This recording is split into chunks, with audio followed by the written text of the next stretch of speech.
It's actually kind of scary. I think this is one of the reasons why, as well, men are cowards. It's scary to wake up and realize that every single thing you're supposed to believe in is a scam. The educational system's a scam. The financial system's a scam. The judicial system's a scam. The medical system's a scam. All the wars we went to are scams. And when you start to realize, oh, this is all a lie, well, then you need bravery, right? So it's easier just to be an ostrich and stick your head in the sand, and then you're going to... Okay, the reason why I played this video, bro, is because remember that one video where it was like, making money ruins your true potential, and then we talked about how I had this like one friend, he was like way too scared to do anything with me with this like channel. Remember that? Yeah. So we talked about like we have so many friends. You said that. Okay, so let's play that real quick. And then he's like, I'm scared of my reputation. Like, it's not good for work. We have so many friends that are like that, right? They're like, oh, I'm so scared to come on the podcast. I'm so scared about my reputation. But I think the real thing is they're scared, like they can't communicate good, or they feel like they're gonna say something that's gonna, like. No, I think it's cancel culture. Oh, I think it's so I think it's cancel culture, right? I think that a lot of men, they're just like scared because like they think it's easier to just like stick their head in the sand like an ostrich. Like, remember what Andrew Tate just said? It's easier to just do that and not fight for what you believe in. That's why so many guys now, they're all cowards. But you know where it started from? I think it started from Facebook. I think Facebook, remember back in the day, whenever you comment something, anything relatively against LGBT, when LGBT was getting up, like higher up, like 2015 to like 2017, even when you said the word FAG, I'm not even going to say it on this, I don't want to get canceled. Like when you said FAG, people would be like, oh, you're homophobic. Can you not use homophobic slurs like that? Are you a homophobe? I'll be like, what the hell? We say that all the time with our friends. Like, we're just like joking around, you know? Like, it's just like, oh, dude, you're whack. It doesn't mean like we hate gays. It just means like it's just a way of saying like, dude, you're whack, dude. It's just a slang. Yeah. You know, it's just like a funny thing. It's not any, like, even South Park did a comedy on this. Like they did this thing about like it's not like homophobic or something. Let me actually find that real quick. Okay, I think it's we are really trying to understand this. How is it that you boys think referring to gay people as fags in today's world is acceptable?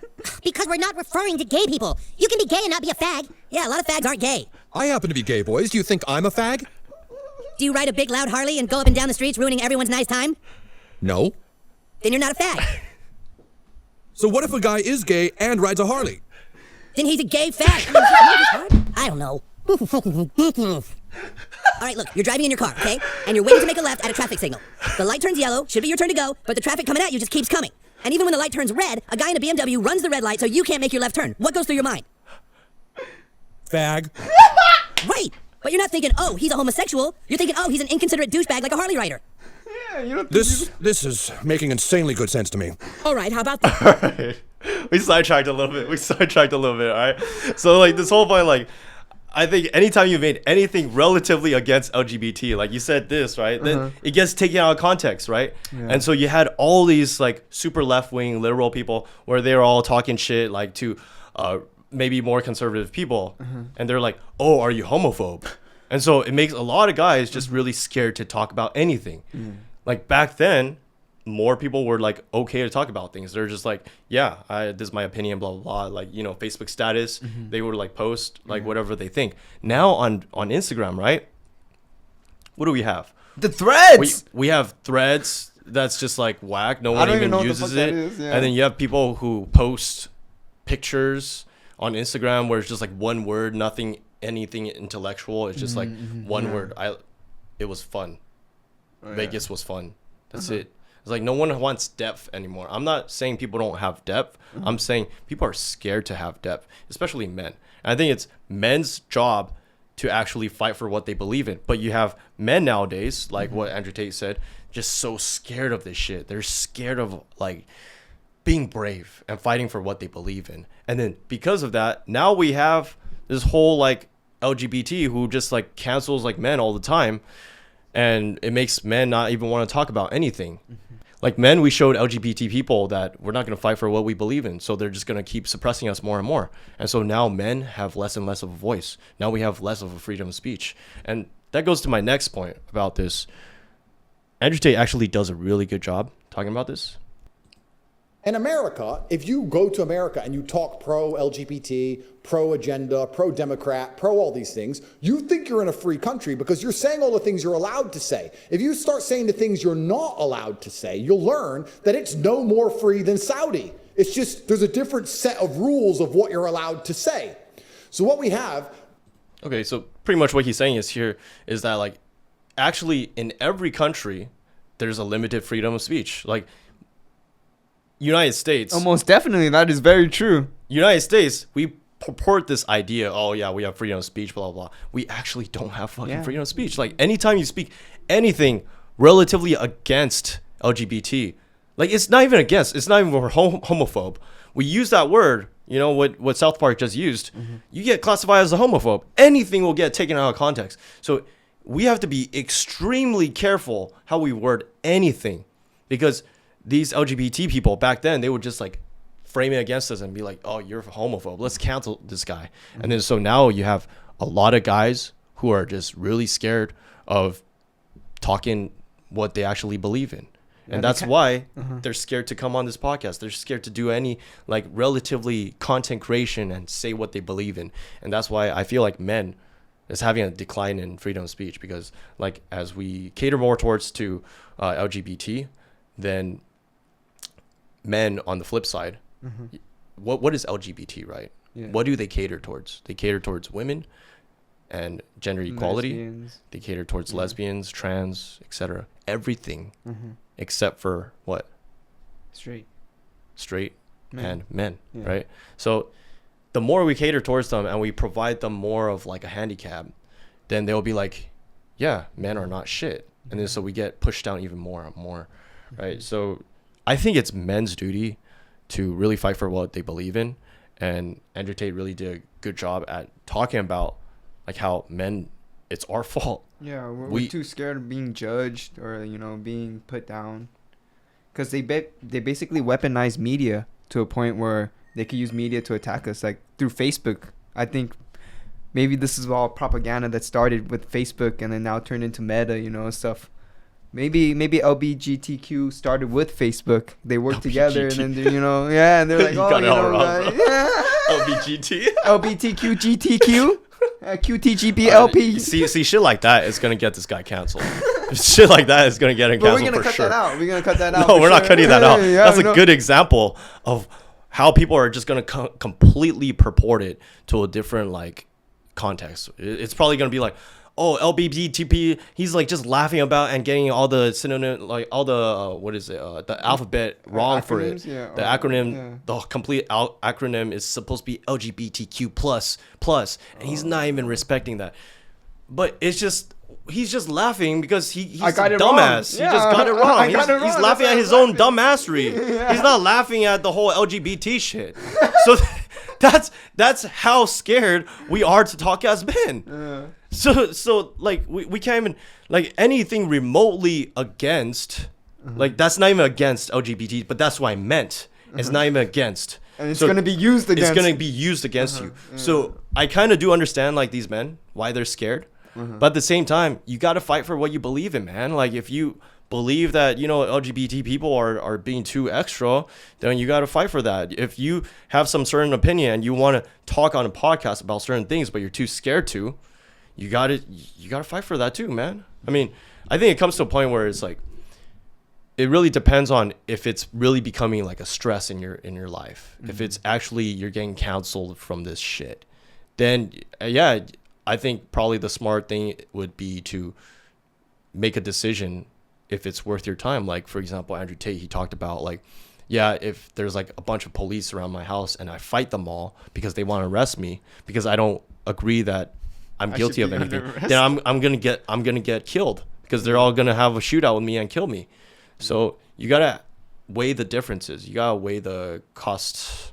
What is that? I don't even know. Cost and effect or what? The cost and I don't know. I'm out of it today. But anyways, yeah, man. I mean, I feel like you guys still fight for what you believe in, though. And if you have opinions, voice them. Yeah. Stand up for them. And if you never do, what are you? You're just an empty vessel. And then you're never gonna be heard. Yeah, you're never gonna be heard, and you end up becoming a nobody anyways, right? And you're like, oh, I'm scared I'm gonna get canceled, but like I mean, if you're getting canceled, that means you're actually getting some traction. And you do see people. Remember Uncle Roger? Uncle Roger, he had this collab with that Indian girl who didn't know how to do fried rice, and she whisked the fried rice, like poured out water. I forgot what the hell she did. She like put she cooked the rice, white rice. Like she put so much water in it, and she's like, okay, now you drain the rice. I'm like, what the hell are you doing? And then Uncle Roger's also like, what the hell? And then she got pretty much canceled from that. But she also got traction on a lot of business deals from that afterwards. So even if you do get canceled, you still get a lot of traction, right? Or you just become a nobody. Chick-fil-A girl. You know that Chick-fil-A girl? No. Or like the sauce one? There was a recent one where people were there's a meme of her. She's like, oh, you don't want Chick-fil-A sauce? And then she's like, or like whatever with a funny face. And then after that, she got like hit up by like a lot of sponsorships and stuff like that. Even though she got canceled, right? And then she got, I think, and then Chick-fil-A like didn't fire her officially, but then they kind of like took hours away from her and then slowly. Oh, I mean, like cancel culture, it could come out as a detriment, but it could also come as a positivity for you, man. Like you could get like some good deals, like because the more polarizing you are, like some people might like fuck with that polarization that you have. Yeah. A lot of other people that are trying to cancel you, or that actually do cancel you, they probably don't have the same opinions as you. But, you know, I just think that you don't necessarily, you know, I just think that, like, if you don't do anything with your life, you just become a nobody. Anyways, like, you just, like, I really don't think that everyone is going to get canceled for saying what they believe in. You know, there's no way everyone will get canceled. Like, especially if you trust that you're smart, then you're not going to get canceled, bro. Yeah, because you're not going to do stupid shit. Yeah, you're not going to do... I mean, you might have people who agree immensely against you. Like, we have that too on this podcast. Like, we have people trying to cancel us. But we're just going to keep fighting for what we believe in because we're not pussies. And if we don't fight for what we believe in, we just become empty ostriches. Yeah. You know, we just bury ourselves in the fucking sand like fucking ostrich losers, right? Yeah. And then as more and more men become those ostriches, then, you know, LGBT or just anybody think that, you know, we're just easily being taken advantage and they just shit on us more. Yeah. And there's even less of a freedom of speech for men. Yeah. So I think that men got to stop being pussies.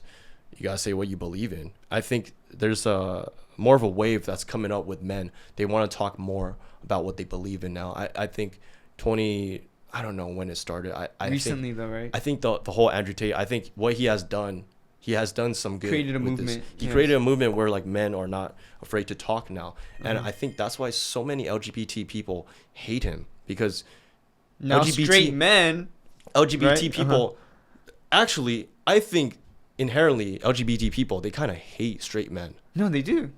Right? The ones that I'm not saying like every LGBT person, but the ones that are so avid, like they talk about this whole toxic masculinity that all men have.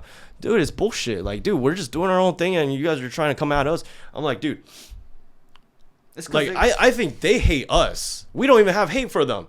And we're like just victims to their shit. Exactly. And we're just trying to have freedom of speech. We are victims. We don't even hate them, but they always have to bring everything back to the LB. Fuck, you still can't get it right. I was like, LB, GTQ.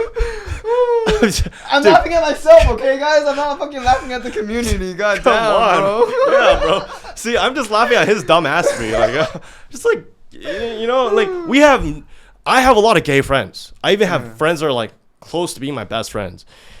And some of these LGBT people are just like hate on us as men. They're just like so against us, right? And then they say that we hate on them, bro. So honestly, I do think that like as time progresses, and honestly, that's why I think that like Andrew Tate, he did something that's good and positive for men, because he encourages men to speak up and have more of an opinion, and LGBT people don't like that. That's why so many of these people that hate him are not necessarily men that are straight. It's more so LGBT people, right? So I think Andrew Tate has some good. He does good. I mean, we don't agree with every single point, right? He is like sometimes a little bit like, he has this connotation that women should kind of bend to like men in a sense, right? But I do think that he does good, and certain people are not happy that he's doing good for other types of people, like straight men who are victims. And I think that more and more men should actually not be scared of talking out, because if you're scared of talking out, you just become like nobody. Then at the end of the day, like, it's either you become someone or you get canceled a little bit for a short period of time, but then you still become someone, right? Yeah. Or just stay at home and just become a fucking nobody, right? At least if you say your opinions, you tried. You died trying, right? And that's the thing with so many men nowadays. They're scared to die trying. They're like, oh, I just want a peaceful. Well, they don't even attempt to try. Yeah, and then they're like saying like they want to become like super rich and popular. Like, how are you gonna do that when you're scared to even have fucking opinions, bro? I know, right? Right. It's like, so this whole motto of today's video is about like the freedom of speech, and I think Andrew Tate, he does a good message with this, because it does promote more people. Like, I think 2022, that's when it started more like this whole Sigma movement, where more men are starting to speak their opinions. But I do think there are definitely some guys that are too red pill and super degrading women, because you do see in some comments where it's just like women and they're in coffee cup in like the comments, like in some videos. So we've all seen that, huh? Yeah, I do think you need a healthy balance. You can't have just like completely degrading women as your opinions, and then you can't have just completely degrading men, right? Like, men are all trash, men are all fuckboys. So yeah, I just belabor it a lot, bro. Like, you look like you're out of it. No. I was thinking with you with that. I was like, yeah, why did it come to us degrading each other? And I was like, oh. Yeah, man. I think there's two wings of this. Like, one is like the straight men, and then one is like the LGBT, including women. That's a really good point. That's a whole gender war. I mean, yeah, people say like to stop gender wars, but I think both sides need to stop. Yeah. And some people say that Andrew Tate feeds into the gender war, but in a sense, it just felt like, for me and a lot of other men that are not voicing their opinions, I'm kind of voicing it for them. They were just scared to say anything. And if they're scared, it comes because they're getting oppressed by a certain community. So anyways, man, I'm gonna wrap it up here, dude. Did you have anything else to talk about? No, I would say that we covered all the stuff. Like, do you feel like you get oppressed? Like, you can't really talk about certain topics, bro? I don't think I asked you. For me personally, I don't feel oppressed, but I am very careful with what I want to say when I know that stuff's going on the internet. Yeah. Yeah, but I feel like it is something that men do need to fear in a way, but like I think it's gotten to a point where men are just they've lost all sense of courage or like sense of self, because they're too afraid of being canceled or people misinterpreting or kind of like weaponizing your whatever you post on media to their liking or their position or opinion. Yeah. I think men got to be having a little bit more sense of being men, bro. Yeah. We're being too much of cowards. All right, man. We're going to wrap it up here. If you like this video, make sure to subscribe and like this video. Then share us your thoughts, too, about, like, this whole culture of, freedom of speech. Is freedom of speech real in America? Or is, like Andrew Tate said, like, certain things makes you not have freedom of speech? And is gender war the problem? That's another good question. Dang. Okay. Yeah, let us know. Let us know your comments below. And we'll see you guys next time on Controvert Podcast. Peace out, guys.